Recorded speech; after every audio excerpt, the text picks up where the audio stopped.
Hi hello welcome back to our Krishi Saviruchi YouTube channel.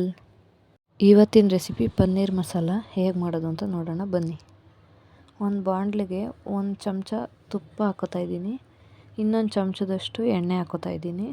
ಅದಕ್ಕೆ 3 ಏಲಕ್ಕಿ, ಒಂದು 3-4 ಲವಂಗ, ಒಂದು 2-3 ಪೀಸ್ ಚಕ್ಕೆ ಹಾಕ್ಕೊಂಡು ಫ್ರೈ ಮಾಡ್ಕೋತಾ ಇದ್ದೀನಿ.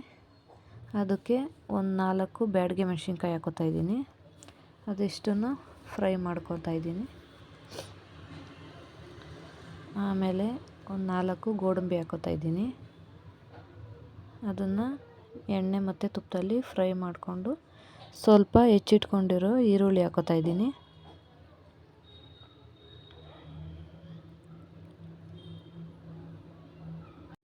ಒಂದು 5-6 ಇಲ್ಕಷ್ಟು ಬೆಳ್ಳುಳ್ಳಿ ಹಾಕ್ಕೊತೀನಿ. ಆಮೇಲೆ ನೋಡಿ ಈ ಥರ ಫ್ರೈ ಆದಮೇಲೆ ಬೆಳ್ಳುಳ್ಳಿ ಹಾಕ್ಕೊಳ್ಳಿ.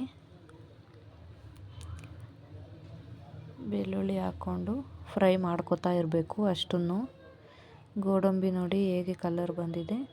ಈಗ ಒಂದು 3 ಪೀಸಷ್ಟು ಶುಂಠಿ ಹಾಕೋತಾ ಇದ್ದೀನಿ. ಶುಂಠಿ ಹಾಕ್ಕೊಂಡಾದ್ಮೇಲೆ ಕಟ್ ಮಾಡಿರೋ ಟೊಮೊಟೊ ಹಾಕೋತಾ ಇದ್ದೀನಿ. ನೀವು ಟೊಮೊಟೊ ಎಷ್ಟು ಹಾಕೋತೀರೋ ಅಷ್ಟು ಗ್ರೇವಿ ಜಾಸ್ತಿ ಬರುತ್ತೆ. ಜಾಸ್ತಿ ಗ್ರೇವಿ ಬೇಕು ಅಂದರೆ ಒಂದು 4 ಟೊಮೊಟೊ ಹಾಕ್ಕೋಬೇಕು. ಗಟ್ಟಿಗಿರಬೇಕು ಅಂದರೆ 3 ಟೊಮೊಟೊ ಅಥವಾ 2 ಟೊಮೊಟೊ ಹಾಕ್ಕೊಂಡ್ರೆ ಸಾಕಾಗುತ್ತೆ. ಗ್ರೇವಿ ಜಾಸ್ತಿ ಬೇಕು ಅಂದರೆ ಜಾಸ್ತಿ ಟೊಮೊಟೊ ಹಾಕ್ಕೋಬೇಕು. ಇಷ್ಟನ್ನು ಹಾಕ್ಕೊಂಡು ಚೆನ್ನಾಗಿ ಫ್ರೈ ಮಾಡ್ಕೊತಾ ಇದ್ದೀನಿ. ಇದನ್ನು ಆಮೇಲೆ ಸ್ವಲ್ಪ ಕೊತ್ತಂಬರಿ ಸೊಪ್ಪು ಹಾಕ್ಕೊಂಡು ಫ್ರೈ ಮಾಡಿಕೊಂಡು ಈಗ ರುಬ್ಬೋಕ್ಕೆ ಹಾಕ್ಕೋತಾ ಇದ್ದೀನಿ. ಇಷ್ಟನ್ನು ಮಿಕ್ಸರ್ ಮಾಡ್ಕೊಳ್ಳಿ.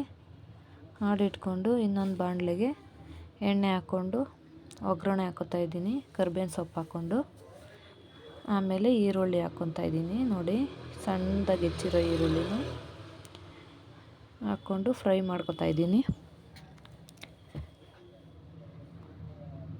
ಈರುಳ್ಳಿ ಚೆನ್ನಾಗಿ ಫ್ರೈ ಆದಮೇಲೆ ಸ್ವಲ್ಪ ಗರಂ ಮಸಾಲ ಮತ್ತು ಸಾಂಬಾರು ಪುಡಿ ಒಂದೊಂದು ಅರ್ಧ ಚಮಚದಷ್ಟು ಹಾಕ್ಕೋತಾ ಇದ್ದೀನಿ.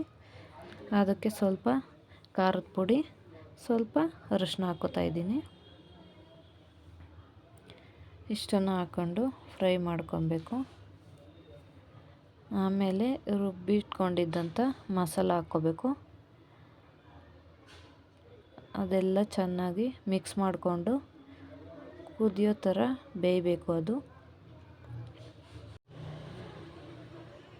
ಅದನ್ನು ತೊಳೆದಿಟ್ಕೊಂಡು ನೀರು ಹಾಕ್ಕೋತಾ ಇದ್ದೀನಿ. ನೋಡಿ ರುಚಿಗೆ ಬೇಕಾದಷ್ಟು ಉಪ್ಪು ಹಾಕ್ಕೊಳ್ಳಿ.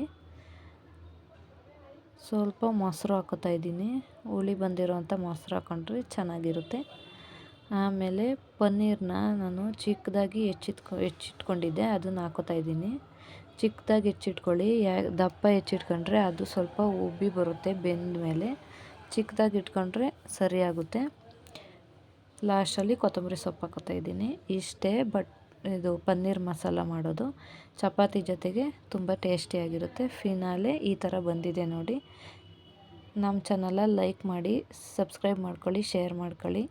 Thank you for watching. More ವೀಡಿಯೋಸ್ಗಾಗಿ ಕಮೆಂಟ್ ಮಾಡಿ.